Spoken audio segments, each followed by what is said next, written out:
The monetary base becomes two things, specifically after 1971. It is the actual currency that each nation prints, so that physical currency, those notes, coins.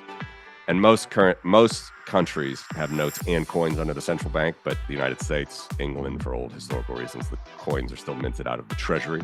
The notes are minted out of the central bank. Other historical reasons for that, back to the Constitution and stuff. The Federal Reserve got around that. All the boring stuff. Right. But so you add those two things together, that is notes and coins, you get physical currency. So that's one core component is physical currency. Then the other component is what they call the bank reserves.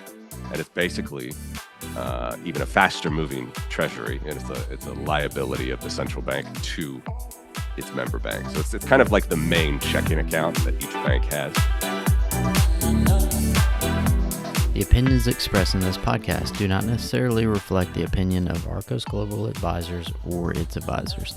The mention of different asset types or securities do not constitute a recommendation for our clients. If you have any questions about the content of this podcast, please contact your advisor. Welcome to Navigating Bitcoin's Noise, the show where we cut through the clutter and bring you the clearest insights on Bitcoin. I'm your host, Kane McGukin, and today I'm joined by Matthew Mežinskis, widely known as One Base Money. Matthew is one of the sharpest analysts on global liquidity, central bank balance sheets, and the role of base money in an evolving financial system.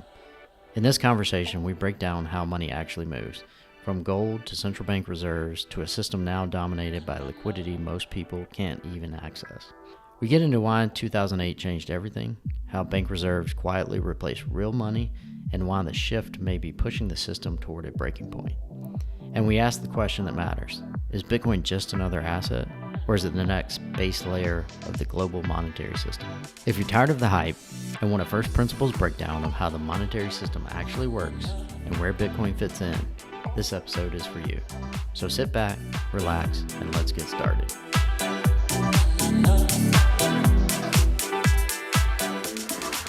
All right, thanks everybody for joining today. I have back on Matthew Mežinskis, who is expert power law chart guy and money flows between the central banks. So, Matthew, excited to have you back on.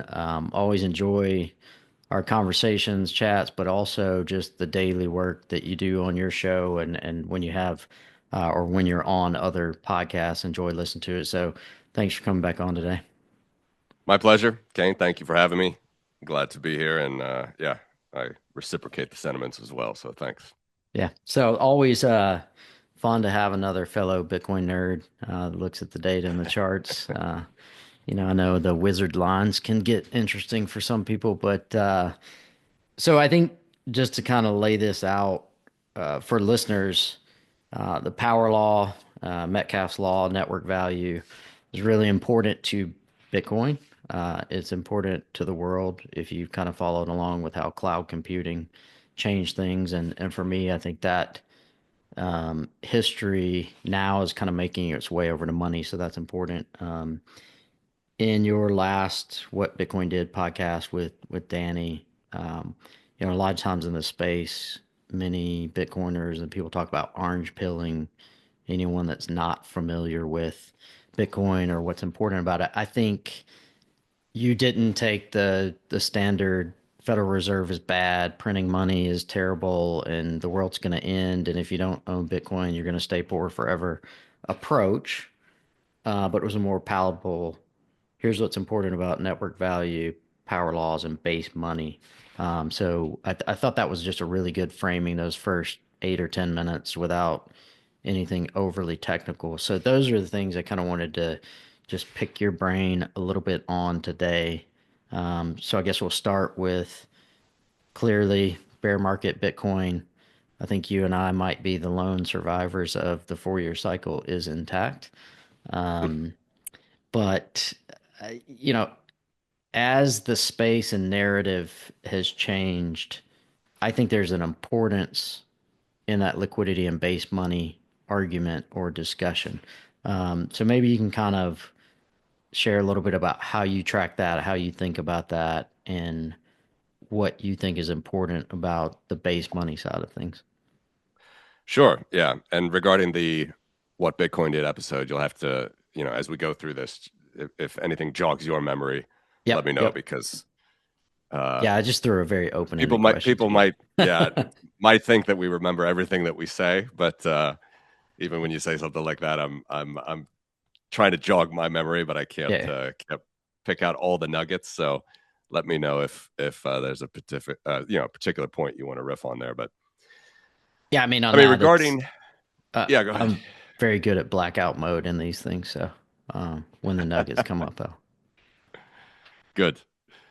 Um, so yeah, regarding the base, I mean that's something I've certainly been tracking longer than anybody in space, and maybe I don't know longer than anybody. I mean, the IMF has some monetary based statistics that they release, but they don't have it for the whole world, and they're very inconsistent. And there's like mistakes in there. It's pretty funny if you go back and verify with the balance sheets on the central bank, and if you look at the currency unions, they're not very good on those. So it's just kind of a thing that I started. It's like 8 years ago now, um, because on our old show, the Crypto Voices podcast with my old co-host from Brazil, Fernando Ulrich, economist, he and I were consistently asking economists that we had on, and this was kind of somewhat early days of Bitcoin, right? Like Hmm. 8 or 9 I think it's fair years, to say that's when most people, give or take a year or two, probably started to pay attention to Bitcoin. right? Exactly, and it starts to get past that. Like we started publicly talking about it, I guess, in 2017, 2016, Hmm. 2017. But um, people, you could go back to the beginning, right? Like, am I going to be able to buy a cup of coffee with Bitcoin, right? Right. And get into all these deep, nebulous arguments about what Bitcoin is, what Bitcoin could be useful for. And at the end of the day, I think it leaves a lot of people unsatisfied because they sort of just go back to their Apple Pay and their phone, or 5 years ago it was back to their credit card, or 10 years ago, whatever it was, right? And you kind of forget about it. Again, there's a huge uh, budding, or maybe not, I should say again, but also compounded for sure over the last 10 years. There's a huge uh, network effect on the Lightning Network, um, that has taken hold, and it's very interesting. But as a Lightning, you know, Bitcoin on the Lightning Network is slightly different. So Hmm.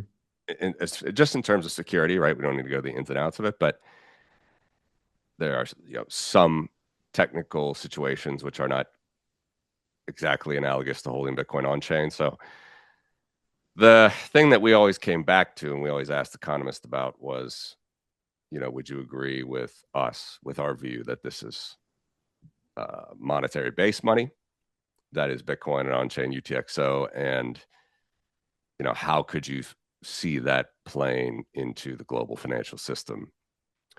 We So 100%. one quick question for how would you explain just to the layman base money? What's the importance of base money? Yeah, yeah. So the response to the question we had was, it was always 100%. When they thought about it, they would agree with us that it's base money, but um, the classical definition of base money would be anything that was kept in the bank for like the safest keeping. So if you really want to go old school, it would be like gold or silver, literally in the Hmm. vault.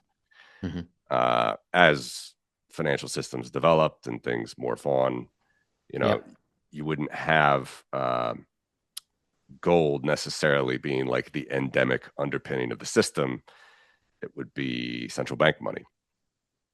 And And that's so, because gold didn't move fast enough. And if you had yeah, to have a large enough quantity, you needed a ship, which was very, you know. yep, yep. And don't get me wrong. I mean, if you're listening to this and think I'm not a fan of gold, I am. I think there's a very good use cases for it. A fantastic book, which I recommend all the time, is a book called Chasing Gold by George Tabor, because a lot of people said, people that would study the gold standard and how Roosevelt devalued it in 1933 and these things, like they would say, oh, it's just, Roosevelt in the US and Hmm. everything that was the nail in the coffin of the gold standard. But it was actually Hitler, Stalin, the Right. autocrats of Europe that were going after democratic European nations' gold as that Hmm. horrendous war was breaking out. Yeah. And it was across the board. It was like, Japanese going after Singapore gold. It was everywhere. So there are really interesting stories about that. Again, not to dwell too much on this point, but the nail in the coffin was World War II. That was for Yep. sure the nail in the coffin of the gold standard.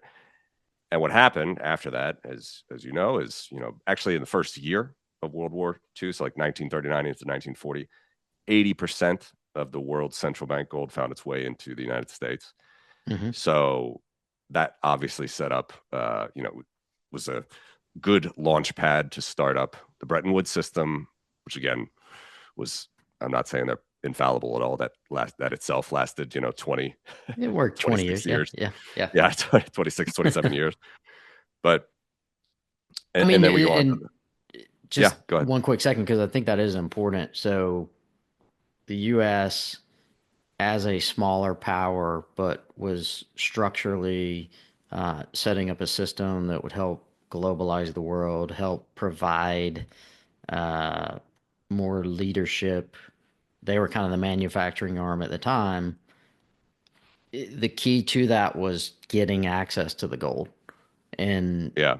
we kind of see that play out again if we move to this Bitcoin standard, or Bitcoin becomes a key macro component along with gold and land, because that's really your only store, true store value assets. Some other metals and copper and stuff like that, but um, that to me is what is important. Even though I rail on the treasury companies, and not to get off track, but it's kind of that Hmm. same story again. Like, how do we get more Bitcoin to be held in America, and we can create this monetary whatever is next, where we're on the exchange rate system before and the fiat system before. Does Bitcoin help us achieve a faster gold that's portable, divisible, and all that sort of stuff, where you can create another currency system on top of a sound base? Right. And I think you stole the thunder of the next part of the base money story, but that's Oh, basically sorry. no, no. I mean, that's where it's going. I think you can see that. I can see that. Most people in Bitcoin can see that. There's going to be a lot of corruption, though, too. We already see Hmm. it with World Liberty Financial, which is Oh going yeah, to, I mean, this thing is going to go down in a ball of flames if yeah. the Democrats take power. Again, nothing I'm like cheering on or anything. I mean, Hmm. Trump, starting up shitcoin the day before he takes office, obviously did not Memes and start. money. Yeah, did not start this train well. And there was a, I don't know if you saw it. There was a post. The guy was making fun of World Liberty Financial over the weekend, and then Ryan Selkis from Masari actually chimed in that he had bailed out Barron Trump of a disastrous meme coin run, and he, like he regretted doing it. Leopards don't change their spots, whatever. Like again, I'm not Well, predicting. I I have no mean, inside to information. I don't, but it's yeah, quite to your obvious that point, they're going for yeah, that's the one thing with money man hasn't solved. And it doesn't matter which political side. I mean, we've seen very visibly in the last 8 years. I mean, it's been going on since, even if you go back to Roosevelt and kind of 1907 and 13 with central banks and JP Morgan, and even breaking away from Europe. Like, the corruption is always there. It's kind of hid until you get into these moments. Left, right, blue, red, purple, doesn't matter. The corruption yeah, and grift, it's there. yeah, it's there. And I mean, that's probably the most. If I'm disappointed about anything in Bitcoin, the last 2 years is, we just started it with conferences and rebrought the grift and the Yeah, meme and the DeFi yeah, and you talk some about money multiples. They're not bad, but we're bringing that multiplier effect right, on. And so that's what I precisely. thought the important question about what is base money, why is it important?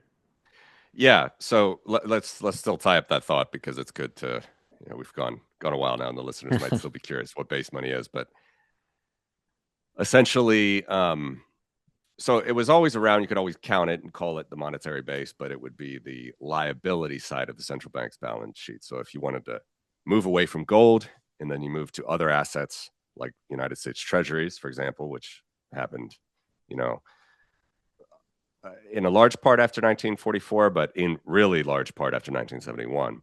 Right. Um, Different central banks around the world would just kind of have more confidence just to hold U.S. Treasuries. Have this, And you could argue that was like the first digital kind of, yeah, I mean, in a roundabout way, digital yeah, asset. SDRs were supposed to be digital, but there were no computers tying the world together. And um, yeah, yeah. I don't And know. well, I mean, I think if you want to try to ground yourself and not get too bogged down in the details and the doom scrolling, Yep. which I try to do, at least that's kind of one of the messages I try to point out is like you said, there's corruption, there's grift, there's monopoly, Hmm. but on the other side, there are some natural things about markets that they're going to flow downhill. They're going to find the easiest route to do Yep. things. And this is just how it worked out with the dollar after gold. So anyway, the monetary base becomes two things specifically after 1971 is it is the actual currency that each nation prints. So that physical currency, those notes, coins. And most countries have notes and coins under the central bank, but the United States, England, for old historical reasons, the coins are still minted out of the treasury. The notes are minted out of the central bank. Other historical reasons for that, back to the Constitution and stuff. The Federal Reserve got around that. All Um, the boring stuff. right, but uh, so you add those two things together. That is notes and coins. You get physical currency. So that's one core component is physical currency. And then the other component is what they call the bank reserves, and it's basically even a faster moving treasury, and it's a liability of the central bank to its member bank. So it's kind of like the main checking account that each bank has. But important note, and I know you know this, but one of the challenges in the system today is continued reserve movement between central banks and for banks and dealers, but those are unusable to the end user, which is yourself, myself, Right. um, which Yeah. So there's a step there that's highly monopolized, highly regulated, highly crony capitalist. that is that Yep. debt buildup that eventually you kind of have to face, Yeah. Yeah. which leads to the importance of stable coins, but that's all down. Yeah. And it's not, I saw an interview, maybe you saw it. Did you see the interview that Hank Paulson did with Bloomberg recently? I didn't. Um, it's interesting. I just saw a clip, but he talked about how he's really concerned about the debt wall. Mm-hmm. And so just to launch into that. So a country like Zimbabwe, for example, Mm-hmm. when they're printing, $100 trillion Zimbabwe notes and buying bonds with those notes, the proportion of money that the central bank printed versus the proportion of debt that the country needs to sustain itself is probably, like, I haven't done the math on this, but it's probably close to one. It's probably close to So, 100%. so that was it. That was another point on the podcast. That was really good. It was later in the podcast, but yeah, keep going. Yeah. Yeah. So, um, well, it's two steps. I should even back up first. So it used to be the slower money was the biggest Mm-hmm. money. Okay. So the notes, the coins, all that until the 2008 financial crisis, the notes and the coins were 80% of the monetary base. Very slow moving money. And you could absolutely buy bonds with that, right? You just have to slowly Mm-hmm. get them into the banks. The Yep. banks slowly credit their books, and then they'll slowly, buy some treasuries from the treasury, and then that's how money gets through the system. But that's Right. very slow moving money relative to, say, the high powered bank reserve money. And so that only was about 20 to 30%, depending on the country, before the GFC. After the GFC, they had this major bailout of banks and zombie mortgage-backed security companies, and basically they flooded the banks with reserves. And so now you have this weird thing where that ratio is almost inverted. So it's 70% bank reserves, 30% currency, and those move even faster. than So the currency, and that's smaller how. amount moves faster, but the larger amount is less usable. Uh, well, actually, the larger amount is now the reserves, which is faster, but it Okay. also was limited back in the day. Again, not to get too complicated, but there was Ben Bernanke. I mean, he's the one that basically Yeah. Yeah. spawned this whole thing off. Right. I mean, Japan was doing it, it's true, in the 90s after their collapse, but they weren't doing it to the extent that Bernanke did in 2008. Right.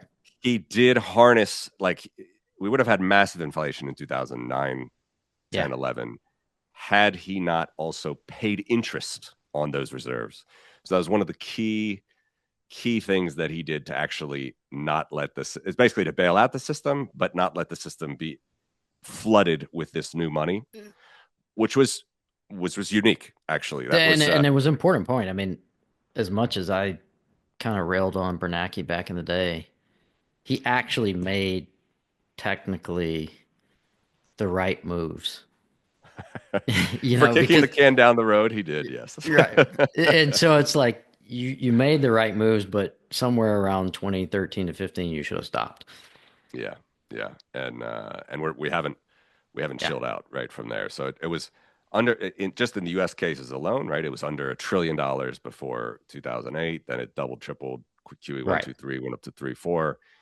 During COVID, we went to almost $9 trillion balance sheet. Now that's not all reserves. Reserves a little bit less. There's treasury facility, which was a lot of stimulus. There's the reverse repo facility, which is like Yep. base money for hedge funds and money market funds. Right. Shadow banking post 2008 blew out, which is the Yeah, so yeah, so at one point there to the average listener, he talked about we saw inflation spike in 2008. We saw it again in the 70s for it was off and on through the 60s and 70s, but they were spike periods. yeah, And so you had all these facilities that you're talking about with repo and swap lines and different ways to unlock some of the reserves and shift that balance between currency and reserves to make money flow. So we yeah. never true. So really, I was looking at this the other day with was a nominal gold chart versus an inflation Mm, adjusted chart. So there was this gap. There's always this gap, but over 40 years, it was coming together. And around 2019, 2020, the two lines converged and they both shot up. So this is the first time in I think it was like 50 years, but where the two lines converged. And what, in my opinion, what happened was we've lived for 40, 50 years in that frog in boiling water, that targeted 2 to 3% inflation. And there's periods where we see a spike to 16 or 10 or 12 or 9, 70s, 1980, but there was enough capacity in the system to create a facility that could move us on. And now we've reached that breaking point where there's just no more capacity because we've created so much liquidity that you're getting 40 years compounded of 2%. yeah, And we've seen that with the inflation, even though they'll say, well, CPI is at 3%, but our grocery bills are still 25% year over year. yeah, yeah. And it's going faster. I think that might be Clothing. a, yeah. There's but we could talk about this too later because I touched on this in my cheat code conference in London. Um, this has to do with just general innovation, growth, also inflation. A huge Hmm. part of it is inflation. But it's not that we grow faster and faster every year, but it happens in a shorter and shorter time. Right. So this is what Jeffrey West called super exponential growth. So this is coming. The key point from 2008 was we switched directions. So now most of the monetary base is not even these slow moving coins and notes. It's bank reserves. Even though they harnessed, they didn't fully have these reserves flood the system in those years because they paid interest on those reserves. They still bailed banks out because of, by doing that. And then the second thing is how much um, debt does the Federal Reserve buy with those reserves? So, due to the accounting identity, assets must equal liabilities. They can't just print money. There has to be assets on the other side of the balance sheet. They used to be gold. Now there are bonds. So that's the second thing that is moving faster. So this was my Zimbabwe example. If you can imagine, again, $100 trillion notes or whatever, whatever way you want to talk about it. They have bank reserves, of course, in the Zimbabwe system. They had them when they were going through those crazy hyperinflation moments. And probably the ratio of that is the printed money from the Zimbabwe National Bank and the debt of the country was 1-to-1. They were basically the only buyer of bonds. So we can measure that for the U.S. And this is the chart that I think a lot of people need to do more. And unfortunately, I don't have it off the top of I have it on the top of my head, but not with me. So anyway, it's better. This is more audio show today. That got up to about 15% in 1975. So that means the Federal Reserve's balance sheet, their assets, which is, that printed money that they had out into the system, but also the banks. The banks are obliged basically to buy bonds with that. They can't just go out and buy other things. They have to buy U.S. government bonds. So that was about 15% of the total U.S. federal debt in 1975. And that started to go down until 2008, till about 10. But the only reason the percentage went down, which is a good thing, is because the rate of debt went faster. So after 1971, obviously the gold standard had ended. The Vietnam War, which is a highly contentious war and period of American history, had ended. And so people were like, okay, well, I guess we don't need to do all this fighting and stuff. So that was the real peace dividend started there, and especially after the Soviet Union ended. Again, glossing over highly controversial periods of U.S. history and the war and everything. But the bottom line was the ratio looked better. So everything looked better for United States, sort of fiscal situation. And even in the 90s, Bill Clinton, just for a couple of years, balanced the budget, all these things. But then came, 9/11, the Iraq War, everything else, and it started to go back up again. And when 2008 hit, that's when it went really skyrocketed. And then by COVID, when they had to go to that $9 trillion balance sheet, basically you got to a ratio that was almost a third. It got to like 28%, 29%. And so that was a record. That would be 2021, December, November.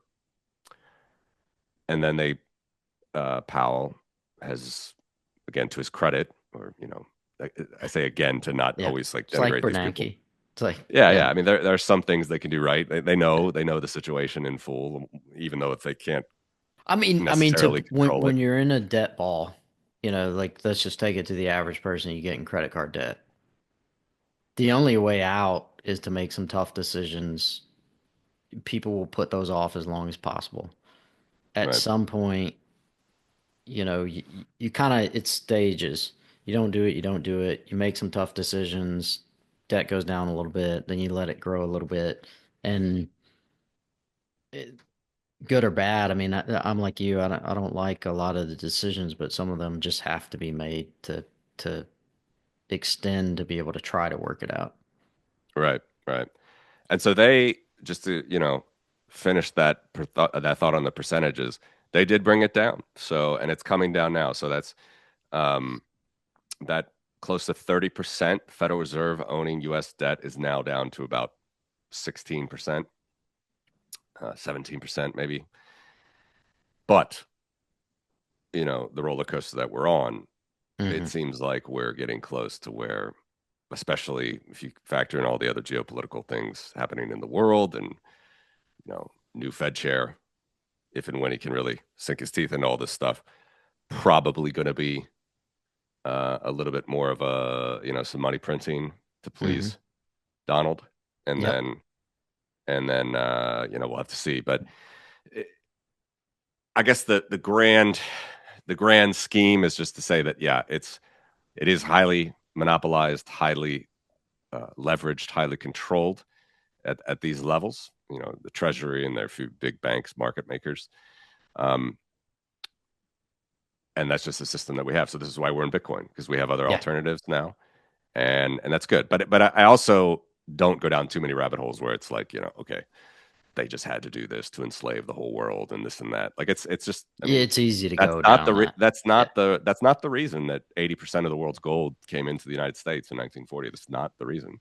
Yeah. It's just not. So that's why I fear, tyrants like Putin more than I do, you know. Well, let's not Well, go you never down the road. know. Yeah, I mean, you're closer to that, so you know it a little bit more firsthand. But like, you never know leaders and how they're going to react until you give them power and control to make financial decisions. And anybody in a leadership at that level has an ego, right? Because that's how they get there.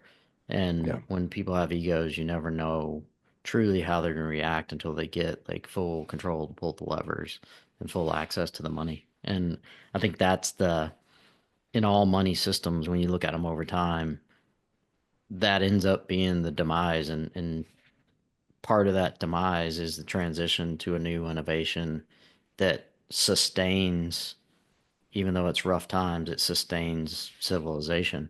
Um, and we're just, I mean, I think the opportunity, like Basent said, is like, hey, I recognize this is probably one of those times, and I think it would be pretty cool to try to be a builder of that bridge to next. And I could sit at home and moan about it, but or he's in a position where he could go try to bridge the gap, and hopefully for the rest of us, it turns out good.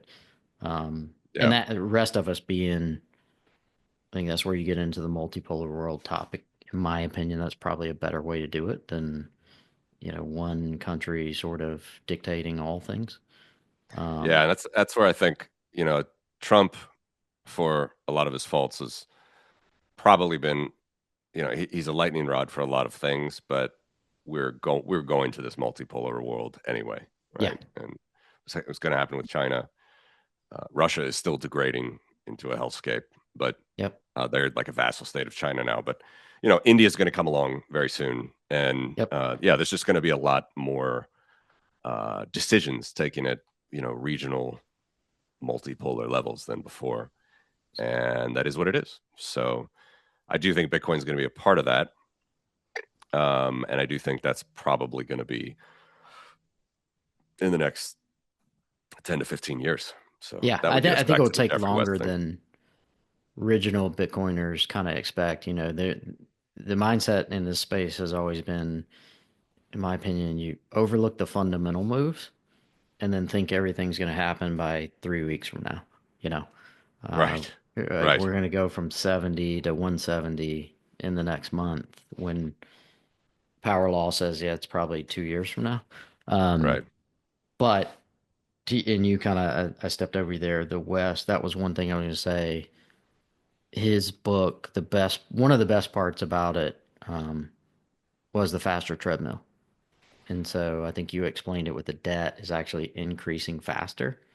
And sure, our lives in America, particularly, everybody always defaults to, well, inflation doesn't matter because our lifestyle's better. Look at how much more. I was like, okay, well, so we're trying to get in debt faster to buy more things so we can live the Instagram lifestyle, which effectively just speeds up time in our life and jump to that faster treadmill. And to do that, we have to have monetary innovations that in the long run are probably, worse off in that we get dragged into short-term focus on things that are less valuable.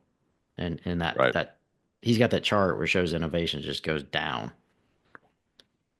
Right. And that is, I think, coming, and it lines up pretty well with this idea of the singularity. So that's what Mm-hmm. he writes about. He's not writing about the singularity from, the Ray Kurzweil transcendent man perspective, which is interesting and relies heavily on exponential growth. Mm-hmm. He's relying on it more of this essential singularity, or mother of all singularities, as he says, um, which is, as we talked about here, that faster and faster. So I'm just showing a chart here. This was very basic thing I did for cheat code. I just took the average of a few different metrics over the course of U.S. history. So like U.S. debt, the stock market, the gold price in the 1800s. Even, I mean, the gold price was trended up slightly, but it Mm-hmm. was of course still around zero. Um, but the stock market 2%, debt a little bit more. You could say something like 2.5% was basically the rate of growth Hmm. in the 1800s. Then you get to the just breaking it up in sort of easy to digest epochs. So after the Federal Reserve was founded, things grew faster. Even with the Great Depression, if you measure the slope of the trend line when it came back, debt, the Federal Reserve's balance sheet, gold price, stock market, 5.5% exponential growth. And after 1971, when gold freely floated, gold price, S&P, debt, Federal Reserve's balance sheet went to 7.3% growth. And then after 2008, we got to 8.2. And that 8.2 actually is, again, I should probably do more. Like, I could just show the stock market. It might be an easier picture actually, because the stock market's like at 11% right Yeah, now, and that's without dividends. and So it's prior to like 2018, I think we were closer to like nine or nine and a yeah, like half. when I was in school, in the early 2000s, we'd be talking about 5 to 7% stock market Yeah, we've doubled above it. average returns. That's like who wants that anymore? So, but I think the illustration you can generally see these four lines over 200 years, 200 some years, they grow You see the and they faster get treadmills. yeah, that you get that faster treadmill. And then I said, okay, well, let's just assume we get to 20% from here on out. All right, and then go forward. How can we map this against the rate of growth of Bitcoin? And the confusing thing about Bitcoin is Bitcoin grows like that, right? Correct. Grows on that power curve. But this curve on log linear actually means that the rate of growth declines. Yep. So yeah, so that's where you get here. So if you go back to this chart, all of these treadmills, they are exponential. So, whatever your broker's telling you, you got to get, the business you in, you talked about this all the time, I'm sure. Um, you know, we got to get 15% or this thing's going to give us 14%. You're going to be up or down around numbers, but over time, if you just plot that percentage exponential growth, it's like a straight line. Hmm. Literally, the percentage itself is a straight line over time. Interesting thing about Bitcoin, and this is where I'm hypothesizing myself just as much as anyone. I don't know the answer to this, but we have this beautiful curve with Bitcoin, which is like a sustainable network, proportional growth. And at some point, does this represent the singularity? I'm not sure. But at some point, it's going to cross the rate of growth of all other things in the Hmm. world, right? And so let's stick with the developed world. Let's stick with America. Assuming, let's get a little bit higher than this 8.3% that I have now. Let's just stick with stock market returns. You should really be at 13%, 14% to keep up with the S&P with dividends. In 10 years, that could be 20%. This red line is 20%. Right. Bitcoin will cross 20% growth going down, going the other Yep. way, right? So Yep. now it's 40. It's going to cross 30 in 2031, and it's going to cross 20 in 2041.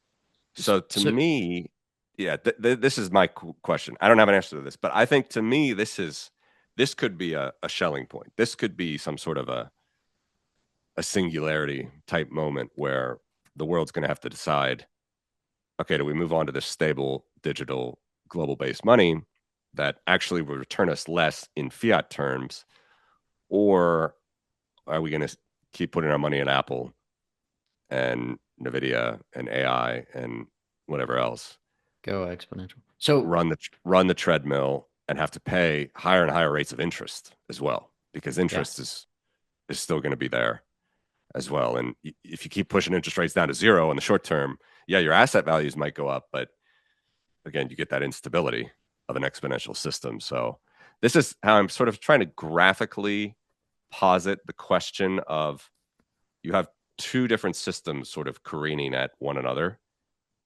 And I think it's interesting because I don't really see Bitcoiners or even power law people talking about this, because I have yet to, I've asked Giovanni, I've asked a lot of these guys, hmm I don't see a compelling answer one way or another, just other than we know that Bitcoin is growing in power, which is very unique and interesting. But that does imply a slower rate of growth over time, correct. which moves in, flies in the face of this exponential S- growth So let me stair throw, stepper. because I don't think we really talked about it, but um, that's where my head is on these, and there's four fronts that I think matter a lot. First off, I think this is a great chart um, because it shows the faster treadmill. Um, but there's four things I think that impact and kind of might, in a roundabout way, answer the question that you don't know, or at least Okay. start to answer Lay it it. on me. So first one, the interest rates. So if you look at 200 years, I posted something a year or so ago. If you look at 200 years of interest rates, Milton Friedman, I think, and there was a guy I forgot in the early 1900s or 1800s that figured it out before him. We have it backwards, as you alluded to. 0% interest rate is a poorly functioning economic system. A Hmm. high interest rate environment is a good and an economic system that functions well because it's that it the interest rate is the hurdle rate. So if you can do a project and still make money when rates are 9%, you got a good business. If you can only make money doing a project where interest rates are zero, because capital is required to do some sort of project, doesn't matter what it is. Yeah. So your capital requirement is that you don't have to pay a rate of interest, you don't really have a good business model. You might have a drop shipping Instagram business that lasts as long as the consumer is excited about the product, which is about every 6 months Right. now. Um, Right. but you don't have a 30-year business model. Yeah. And So it's a sign of a highly monopolized, correct. fragmented, sort of not I mean, not this is not the right robust term, but it's a system. sign of a scam, Yeah. Yeah. right? Because and by scam, not the negative, like you're ripping somebody off. It's just that you devise something to exit really fast and not sustain itself. Yeah. Yeah. Um, which is that fits into West. That is not a natural biological system. Um, so interest rates for 200 years, functioning systems were 6 to 9%. We have not been in the 6 to 9% range in the last 50 years, basically. Right. Briefly And in the 1980s, but right, we would have periods where we popped up and things were going well, and then and so the decline of the system is evident in that. So the second one you mentioned system change potentially in 2041. Japan had one of the greatest economic systems ever. China before them. You could argue that the US through the 20s and 40s threw a wrench in it. Um, you could easily argue that. And there was a need in the 80s for system transition. So if you're coming off 71 and kind of the gold stuff and the Bretton Woods and the SDR stuff, which hmm. we've got this new system in 41, 44 with Bretton Woods, kind of worked, ran into some hiccups, then just stopped working in the 70s.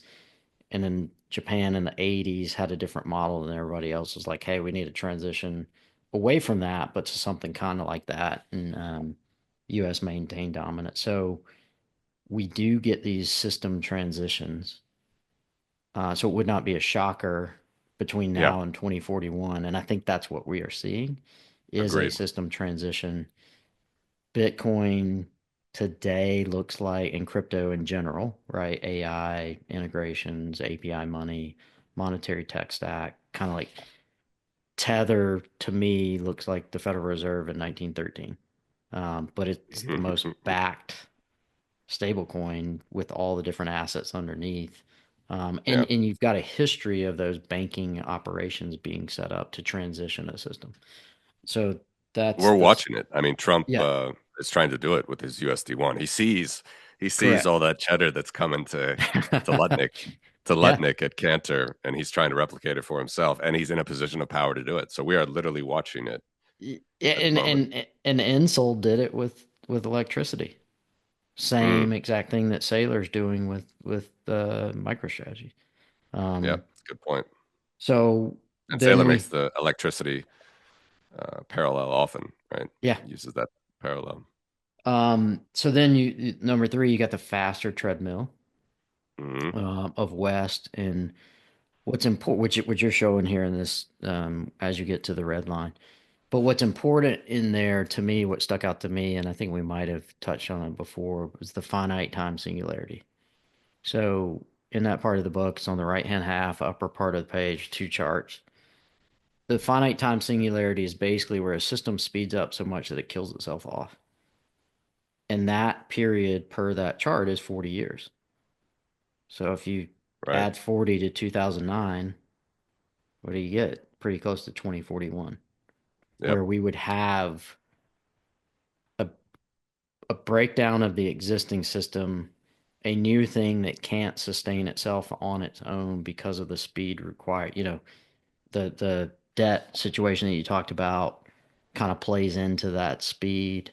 And Bitcoin is the fastest, most, stable in terms of base money type instrument that can move through the system to help alleviate that. But if we kept on a full Bitcoin system at that rate, finite team, finite time singularity would probably take place.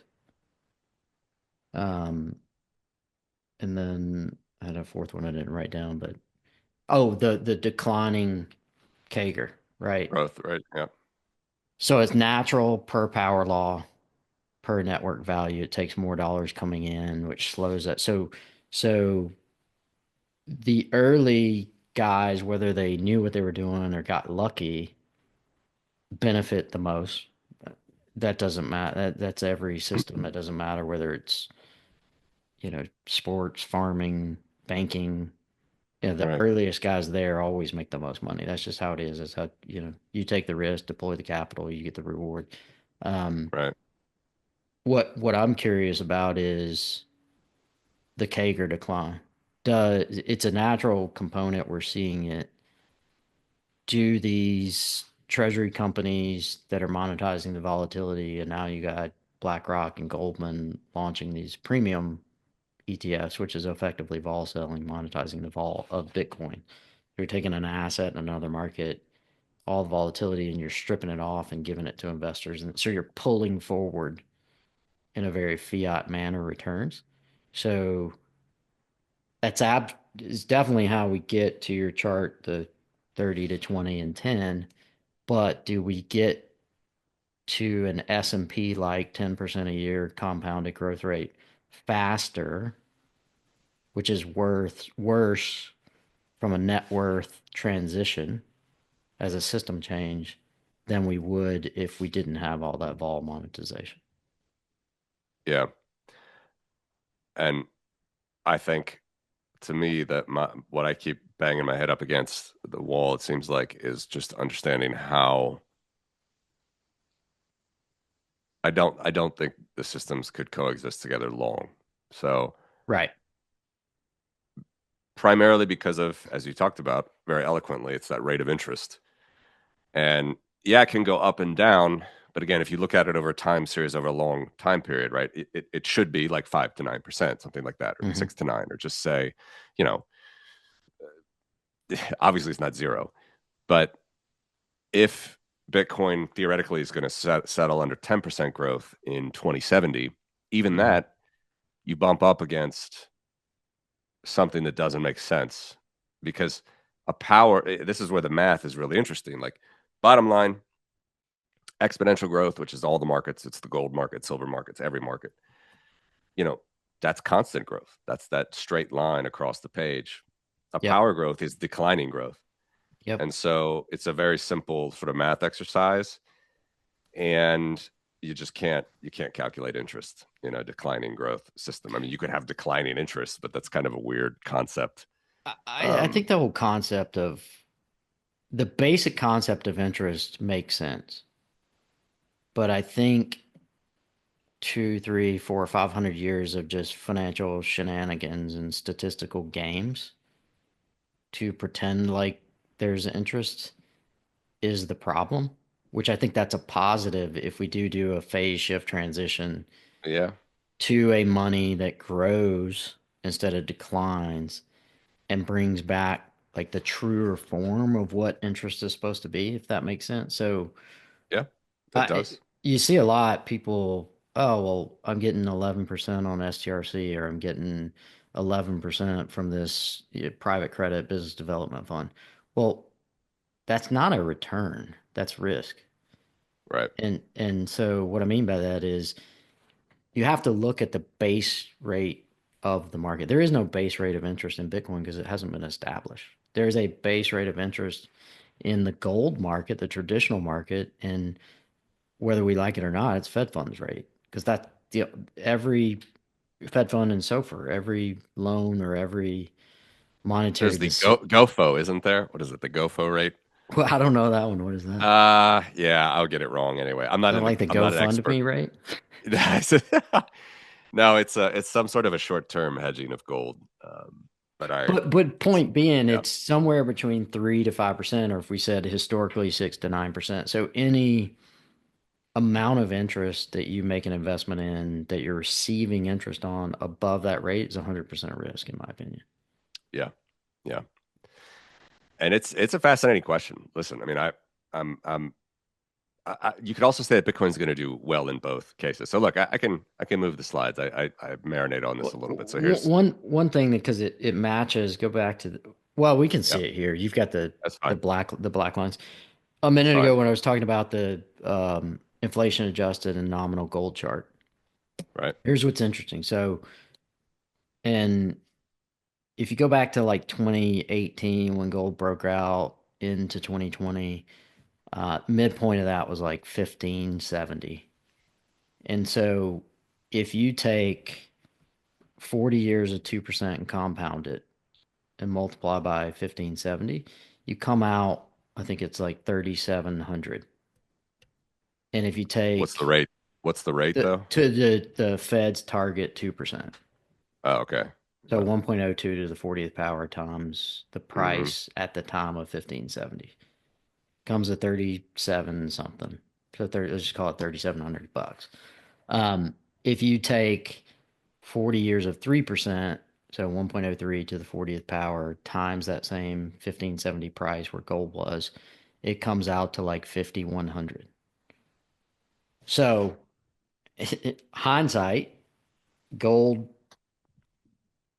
for the last year went between kind of like 32 and 5,200, which is exactly where the math, the compounding of that 40 years of interest from 1980 to 2018 that was hidden away, meaning like, hey, inflation's only 2%, but over here it might be 32%, and over here it might be -1, you know? So they kind of the financial statistical games of financial modeling that doesn't allow the user to see the real rate of inflation. And then all of a sudden in 2020, the lines converge and there's nowhere else to push that inflation off to effectively hide it. And users got hit with 20% a year, 25% a year since 2020, which is Yeah. a 2% compounded over 40 years. I don't know if that makes sense or But not. I do. We can look at the chart. Let me show you a different one. Really, we'll come back to this with the power, but uh, I got it here. So can you see this? Mm-hmm. So this is a trend exponential since August 15th, 1971, Mm-hmm. and I would slightly maybe disagree with taking the $35 an ounce as you were Yep. doing there because I think that that favors kind of like you said it favors the Right. It's old not even early risers where can you and buy I gold at 35 an ounce? yeah but very few people were actually a few people have it in their attic or whatever their ancestors their descendants have it now but generally I would say stick with the trend is why I really Mm-hmm. like measuring those trend lines and if you measure that black line which is the trend the OLS it's actually not that great it's 5.3% CAGR Yep. so it doesn't I'm not Which, and it's not a great R squared it's much worse than Bitcoin 78 but think about 80%. the interest rate discussion, 6 to 9%. That's pretty Yeah. close. So you actually didn't get the job done. Now here, I can even show you the Kagers how they change. So here we will look at the actual because I can measure it just on the fly. So Mm-hmm. from this green line to here, which was, as you said, let's go 2022 November to now, forget the 5,000, but now we're at 4.8. That's a 36.4% Kager. Right. 25% of So your inflation, yeah, basically. yeah. On the trend, that's even better than the trend, really. The trend itself, which is better to measure, is like 25. Yep. So I agree that there's, some action is happening here. But gold, I think for all the reasons we talked about, I don't think it's going to do it. I think I I kind of agree. you stick on this trend line or this channel, and okay, so by the end of the decade, maybe we're at. So that's I mean, my beef with derivatives and the frustration of Bitcoin being turned into fiat. mm, yeah, Because the risk is, I mean, just look at your chart. You got one, two, three spurts where gold actually performed. right, where it was freed from the manipulation. Correct. So instead of, that's where my question of, not do we break the power law, but do we increase the decay of the Kager because, I mean, I guess that sort of would break the power law, but like that natural curve that slowly just kind of does this, do we somehow impair that, which would have been the thing that would help reset money in a positive way for kind of like the too much debt in the system? Yeah, so let's go back to this. And then obviously it's the question we're talking about. The rates of the system are getting faster, quicker, and Bitcoin's kind of has this gentle, nice declining slope. This is how I'm phrasing it. I don't know if it's correct or not, but basically Bitcoin can turn the world power or the world turns Bitcoin exponential. And I think your Yeah. scenario is the world turns Bitcoin exponential. Bitcoin can still do fine, Right. especially if you're an early hodler. But Hmm. I think what that means is, you know, probably we're not going to be able to withdraw. Probably on the margin, it's, maybe it's even criminalized. Um, Yep. using or, might not Based be on what has been criminalized. done in the past, Yeah. those are the directions. It might not necessarily be criminalized, but it'll be highly, highly regulated and Yeah. KYC'd and, you know, mountains of paper. If you want to withdraw a Bitcoin, first of all, there's, you'll be like thrown in jail if you try to mix it or something, or, Yeah. like Well, to I'm just throwing out scenarios. yeah, But scenarios. the bottom line with that is, Kane, I think in that system, you could keep putting on mountains and mountains of fiat interest, and Wall Correct. Street's happy, and people get their 20% and the Correct. fees, and that's what could happen. Well, you're in that. I think that's where I truly am frustrated. Most people don't care. I don't even know why I care. um, It's good to care. you're encouraged to create world liberties and not business models that sustain for 30 years and can sustain at high rates of interest.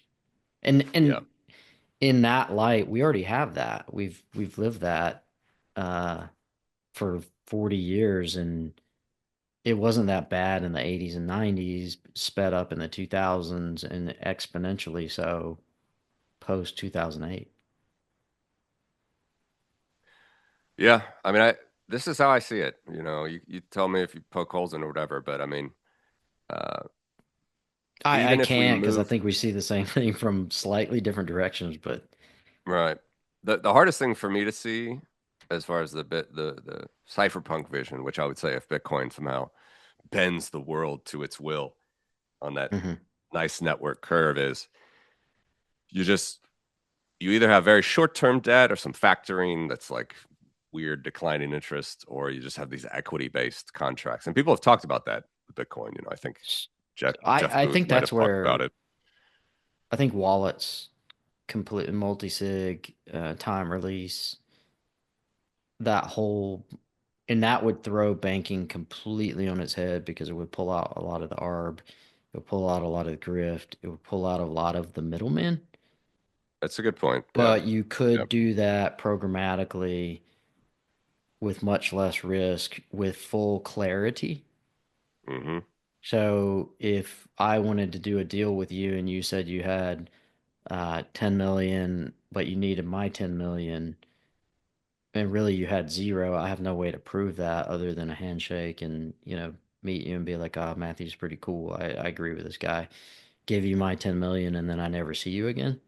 Right. Um, or kind of what you see a lot in residential construction where people pay the guy, he comes for a week and then he never shows back up. And, Right. and a lot is an extreme, but you do see that. And Yeah. with wallets and time release and multi-sig is like you prove the work, you get the release. Yep. Now, and to Yep. me, that would slow capital down, which would help slow our lifestyles down, which probably would be better. Um, Yeah.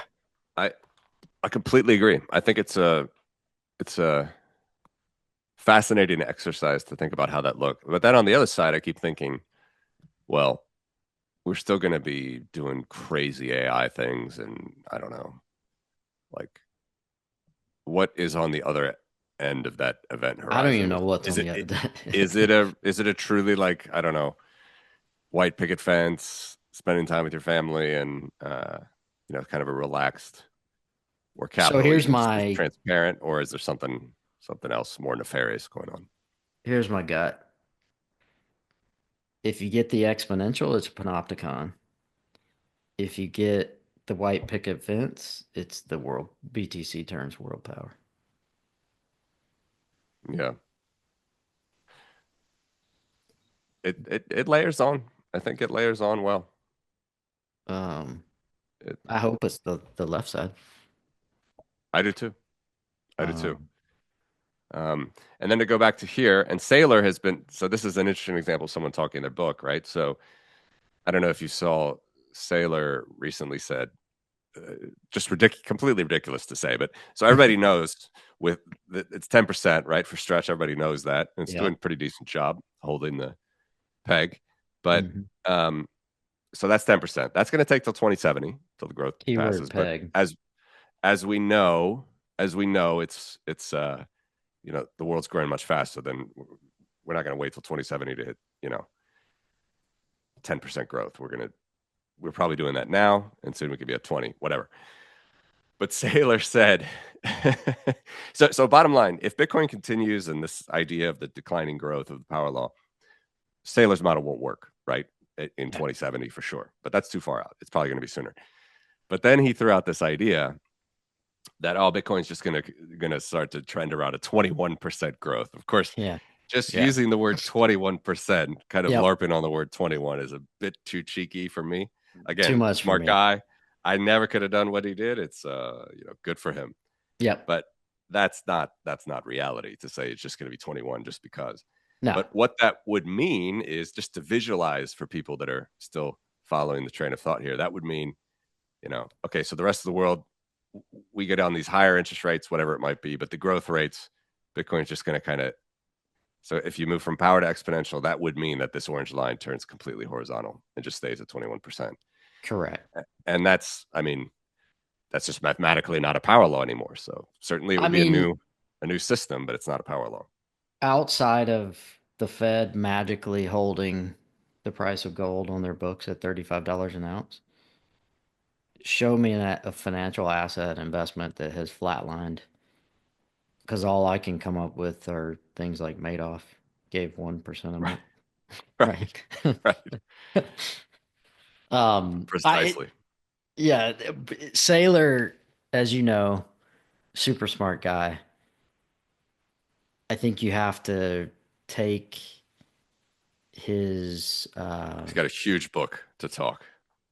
I think you have to take his interesting choice of words and manipulation of the traditional definition of a word to a very exciting form of a new meaning of that word into special What are you context. speaking of exactly here? Yeah. Uh, I I'm not picking it up. what was he calling? guy a year ago, like when he was throwing around torque and um, Oh, God, what did he um, frame the whole uh flywheel as? I'm drawing a uh, blank. Anyways, just listen to his calls. He's yeah, taken sure, traditional meanings of words and sure.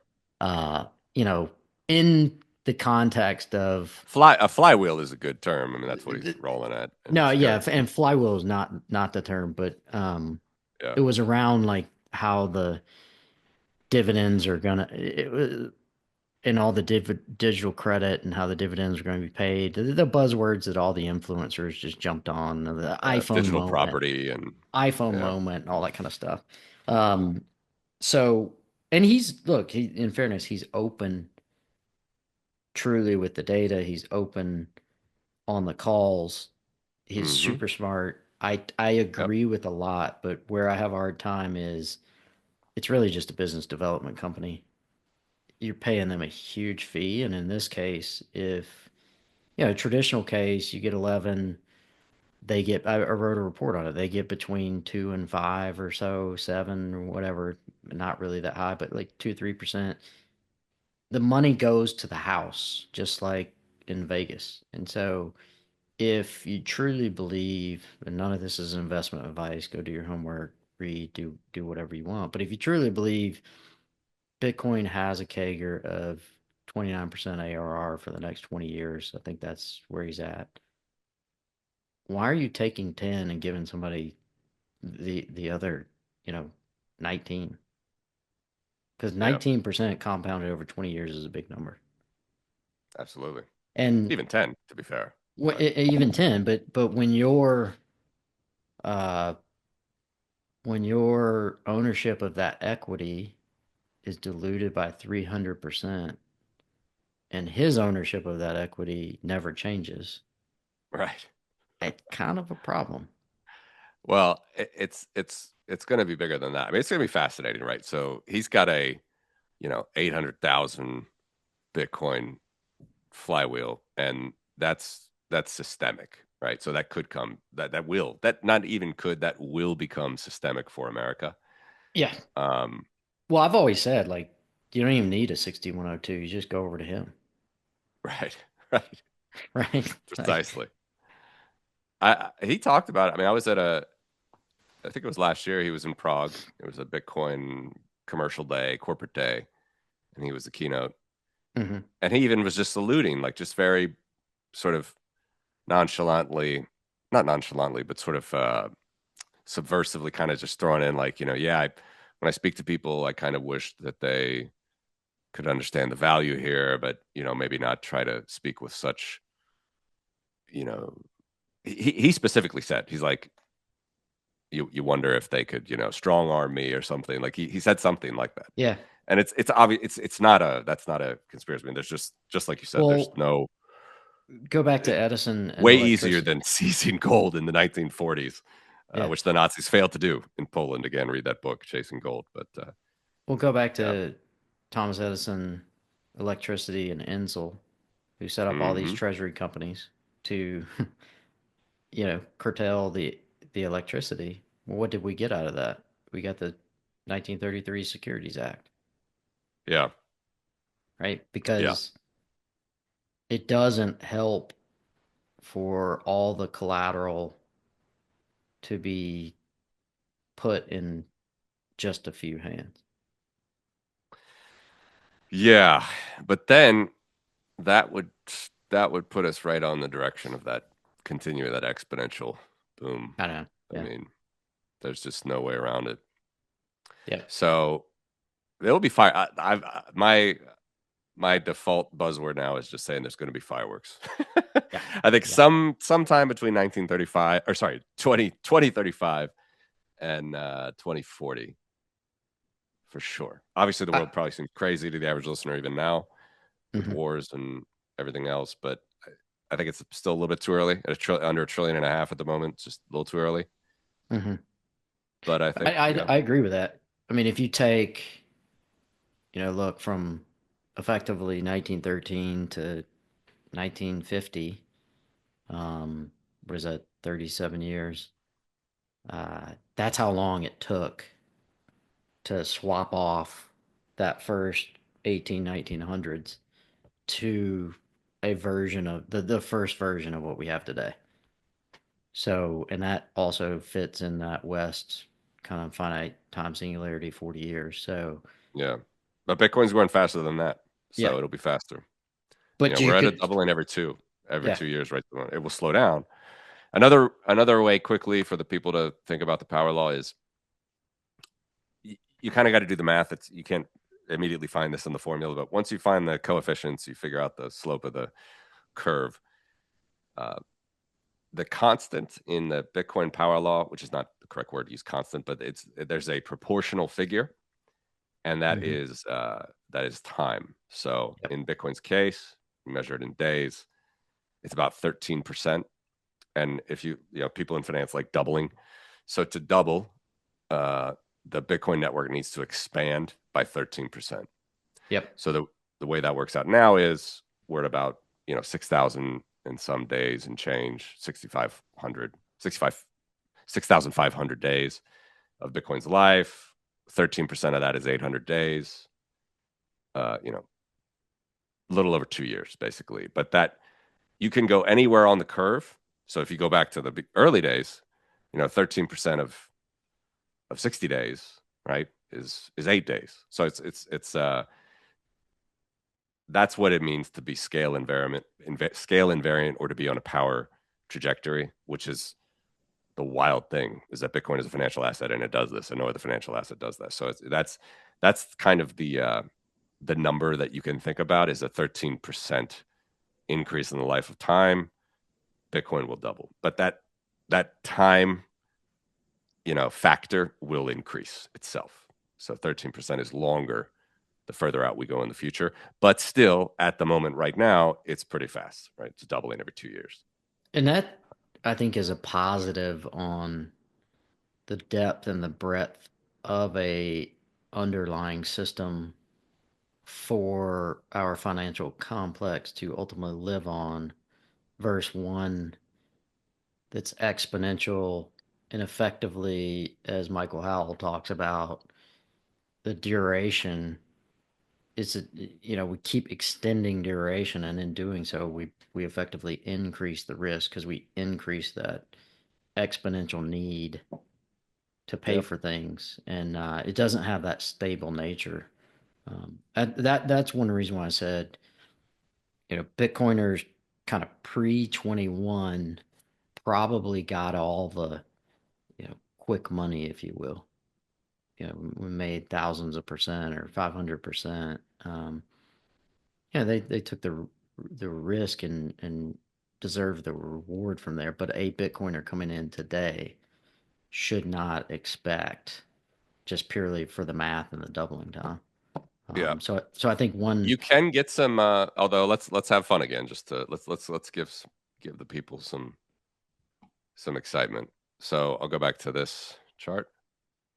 This is gold on exponential. So here's an exponential chart, right? Straight line on log linear. Here's a power chart, which is not a straight line on log linear. But we can do this little compound sort of growth thing again. So again, I'll just roughly sort of show you. So for the last, what was a year ago, like here, roughly, this should work. We should be at 42 and change here. mm, 41, it shows close enough. So that CAGR, so this from April 14th, 2025 to April 17th, 2026, there's your CAGR, 41%. I should put doubling time there, but it's a little over 2 years.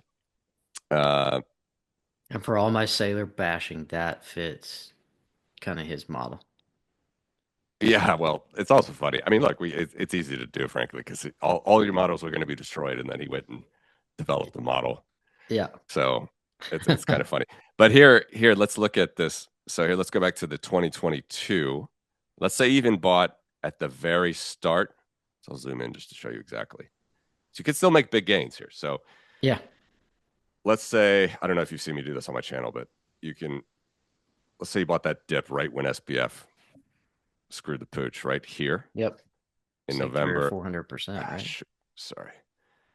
Yeah, it's definitely hundreds. So let's say you bought it here, November 15th, 2022, $17,000. And let's say you only hold until right here.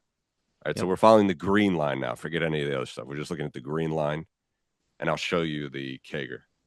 So here to there, 177% per year compounded. You can do, it's great. It's Yeah. fantastic. So Yeah. this, and by the way, this is where we are right now at the, under the 10th percentile. So it's great time So, for selling puts. Never financial advice, but yeah, selling never puts, financial advice at all. right? Is that is where I'll throw this by you, you much more math oriented. I think in the concern that we kill that Kager that has been steadily declining and with all these premium selling and vol monetization that you just crush it. That would be Mm-hmm. the air quote unexpected thing. It would hurt the power law. It would hurt Bitcoin. It would be for all the fudsters that it's going to zero. And I'm not saying it's going to zero, but it's going to die and it never does. That it would actually kill it off, right? Because it would send it very quickly closer to the S&P, which is not that interesting from an investment perspective. Um, but I can see those moves up are big enough in a Kager terms and just point to point percent return that they don't need to be thousands of percent like what we got kind of pre 17. Uh, as long as the option strategies and derivative strategies on the bottom side dampen that 80% decline, 70, 80% decline into more like the 40s and 50s. And if you run that out, I think you can still maintain that kind of 2-3% CAGR decline over every year and Yeah. still keep everything intact. Yep. I think so too. I think all that is fine. But here's another kicker, and I don't say this enough, is, with just visually looking at this, not trying to prove it out, you can see that the booms of Bitcoin, like the skew, is Mm-hmm. positive, right? Yeah, So Bitcoin fools us to the upside every time, right? Which correct. is great. That's such a great asset to have. Even though the overall CAGR comes down, we still get these moves. Okay, we didn't have it this year. Everybody hoped. I was hoping. I was planning for it. My channels, but still, it was on trend. And then here again, with using simple math, I'm just going to trading view, um, S&P. You can see that stocks are actually skewed negative, right? They fool you down every time. Like they'll go up for sure, but you're always fighting that little mini crash, the Right, Malox right. moments. So if you would draw like an overall trend line of this, of course it'd be a straight line just like gold, but you'd get these very annoying negatively skewed crashes. And that's kind of what stocks do. So it's just another reason. It's kind of a different way to affirm what you just said, is that Bitcoin still is this asset that's performing differently. Like even look now. I mean, obviously, it's such a crazy world right now, but we just went through this. Yeah, Last year with the what was it called, Liberation Day? yeah. You know, I mean, we suffer these like just massive, 50% drawdowns, 40% drawdowns, and then we They've go higher. increased exponentially, like how quickly they sell off. Yeah, yeah. So Yeah, that's a negative skew. Stocks have a negative skew, but Bitcoin is just a wonderful asset. It will right. surprise you to the upside, and the bottoms are really long and smooth. Frankly, if you can relax, like on the Mm-hmm. fact that we did go down, like that's when you can start to sell the vol, in my opinion. But I agree in an unfinancial advising way. correct. Never financial advice. Never financial Um, advice. cool, Matthew. I mean, I think this was great. I could go on for probably 2 more hours, and we could kick things around. Unless We there's can do it something. again, man. I mean, no, I, Yeah. I I think we covered a lot. Um, I think we covered a lot, and I think you know definitely touch grass. Definitely spend time with your fam. Um, it's gonna be crazy. Trust me. Like I'm living. I'm living on the edge of craziness right now with what's happening in Russia and Ukraine, and we think about that stuff a lot and hope that things can find a a peaceful resolution. But you never know in life, and you got to keep going on. So Bitcoin is an asset that I think can allow us to do that a little bit more. And so it's my constant message. Well, I think I would agree with that, and hopefully for your sake, obviously the people that are there, but people like yourself that are close to it, things stay as safe as possible. I just want peace. Yeah, Want peace for yeah, sure. and I think that to your point is the most important thing that if we keep Bitcoin closer to the truth of its origins, it will create that freeing um, component to people's lifestyles because it is kind of sloping upwards rather than downwards, which creates less anxiety, less fear, less I got to take yours because mine is running out, and helps people focus more on the true value of money rather than just like how many zeros are in their bank account. And um, so that's my hope. And I would agree that the more people can understand the important fundamentals, the important things in life, which don't, I mean, money is everywhere and all around us and is required, but is not the real thing that dictates positive and negative experience in our life. So yeah, cool. Couldn't have said it better myself.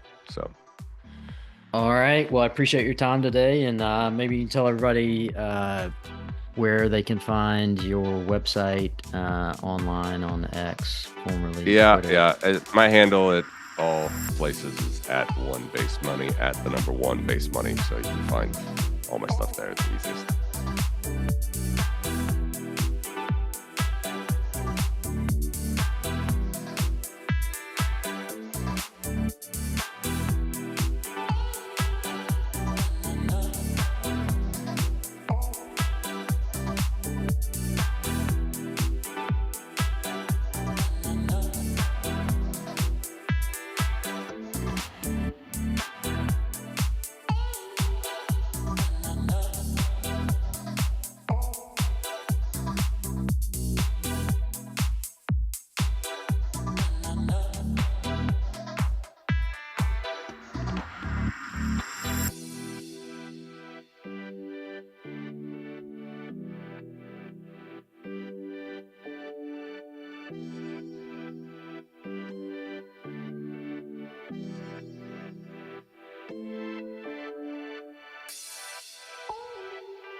na na